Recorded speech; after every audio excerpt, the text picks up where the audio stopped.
News 28 मराठीमध्ये आपले स्वागत आहे। आजच्या मोठ्या बातम्यांबद्दल बोलूया। सांगली जिल्ह्यातील पलूस तालुक्यातील बांबोडे गावची दिंडी पंढरपूरला रवाना। दिंडी पायी वारी बांबोडे ते पंढरपूर रवाना झाली।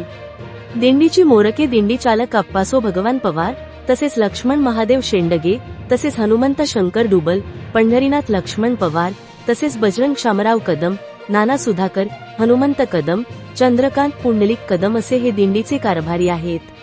दिंडी दिल बलगवडे मुक्कामी जाऊन एक रात्री मुक्काम करते व सकाळी पंढरपूरला प्रस्थान करते। अशी ही पायी दिंडी मजल दर मजल करत पंढरपुरी पोहोचते व पंढरपुरी गेल्यानंतर तेथून दिंडीची सांगता होते। सांगली जिल्हा संवादाचा सदाशिव गणपती पोद्दार यांची रिपोर्ट। महाराज ही दिंडी कुठनं आली?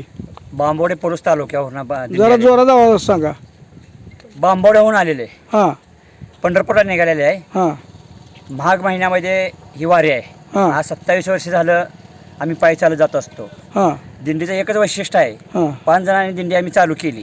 हां आज जवळजवळ 70 ते 80 लोक झालेले आहेत। बर ज्यावेळेला 5 जणांनी चालू केली त्यावेळेला फक्त एकच संकल्प केला आहे की कुणालाही पैसे मागायचे नाहीत। हां आपण आपल्या स्वतः खर्चानं जायचं, स्वखर्चानं. स्वखर्चानं। हां कुणी दिली हां. काय देणगी हां काही देऊ दे ती आपण स्वीकारायची। हां आम्हाला कुणी द्या म्हणायचं नाही किंवा काय करायचं नाही, हे आमच्या दिंडीचं प्रमुख वैशिष्ट्य आहे। हां रामकृष्ण हरी। नमस्कार।